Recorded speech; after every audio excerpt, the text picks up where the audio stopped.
voici vos idées d'ici. Alors ce soir, on vous emmène dans un endroit spectaculaire, une toute nouvelle grotte du côté de Barjac dans le Gard. Mais tout de suite, le joli coup de deux frères triathlètes, concepteurs de vêtements de sport. Ils viennent de décrocher un très gros contrat.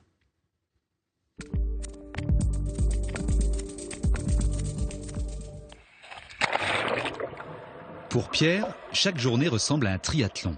Avec son frère, il s'échappe du bureau tous les midis pour venir s'entraîner. Sport et travail font partie de leur quotidien depuis 6 ans, depuis que Pierre a eu l'idée de 0D, une marque spécialisée dans le triathlon.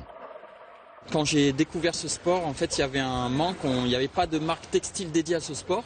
Et c'est parti un peu d'un rêve de gosse, de se dire, quand je serai plus grand, je créerai une marque qui sera dédiée à ce sport. La société, installée près de Montpellier, emploie aujourd'hui 8 salariés. Ce bureau est le cerveau de l'entreprise, l'atelier de design où sont imaginés les produits. Fabriqué en France, le textile high-tech est envoyé en Espagne où les tenues sont conçues. Étant nous-mêmes des passionnés de sport et amateurs de sport, on a la chance de pouvoir tester directement nos produits. Cela nous permet de faire un retour direct des prototypes auprès des fabricants et donc d'avoir certainement l'un des meilleurs produits sur le marché. Il y a la pression de toujours mieux faire en fait pour essayer de satisfaire les clients. Il y a les concurrents qui sortent des nouveaux produits, des nouveaux concepts. Donc au final, ça nous pousse à nous dépasser tous les jours et à essayer de faire de mieux en mieux chaque année. Un esprit de compétiteur qui a permis aux deux frères de décrocher il y a quelques jours le gros lot, devenant l'équipementier officiel de la fédération anglaise, la plus grosse nation du triathlon. Ça c'est vraiment beau. La manche, Leur société a décollé il y a 2 ans, classant 0D, première marque française dans ce créneau. Une étape importante qui n'a pas rendu leur situation plus confortable. Diplômés de l'école supérieure de commerce de Montpellier, les deux sportifs, chefs d'entreprise, affrontent une concurrence implacable qui n'hésite pas à les dénoncer quand ils ne publient pas les chiffres de leur société. Ils doivent également faire face à des problèmes quotidiens de trésorerie, la clé pour financer de nouveaux projets.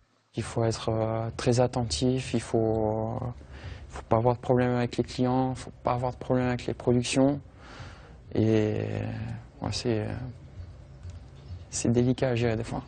S'il y avait un pool d'investisseurs qui était prêt à mettre de l'argent pour assurer le développement de la société, ça pourrait nous permettre d'avoir un matelas où on serait un peu plus confortable avec moins de pression à chaque fin de mois. Pierre et Frédéric misent maintenant sur leur développement à l'étranger. À terme, ils espèrent réaliser 80% de leurs ventes à l'exportation.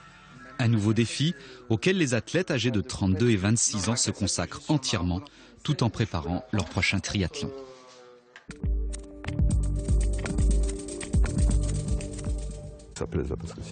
C'est au départ le pari un peu fou de 2 amis spéléologues qui décident d'acheter une grotte.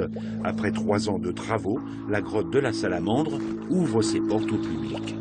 On a voulu à la fois faire découvrir au plus grand nombre ce site qu'on trouve formidable, mais aussi permettre aux spéléos et à ceux qui ne sont pas des spéléologues, qui sont beaucoup plus nombreux, de pouvoir s'initier aux joies de la descente dans un gouffre comme celui-là.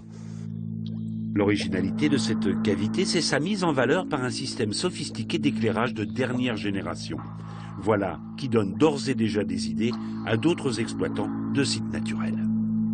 Ça montre aux gens qu'on peut montrer le monde souterrain sous un autre aspect et qu'on n'est pas obligé d'être figé dans des couleurs naturelles. Et je trouve que ça ne dénature rien et que c'est vraiment très beau.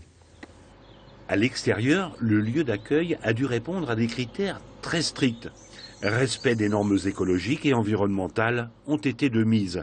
L'architecte a su aller encore plus loin.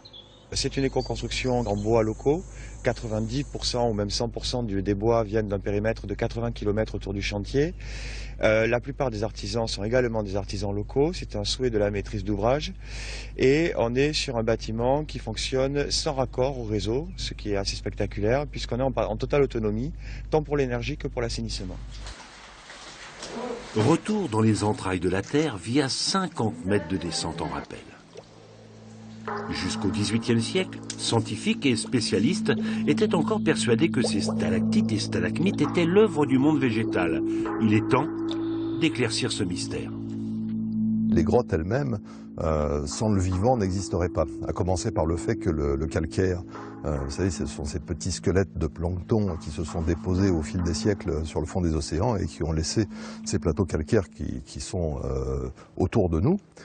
Et puis les concrétions elles-mêmes n'existeraient pas s'il n'y avait pas la végétation en surface, qui permet à l'eau de se charger de gaz carbonique, de devenir acide, de dissoudre le calcaire et de le reconstituer sous forme de concrétion autour de nous.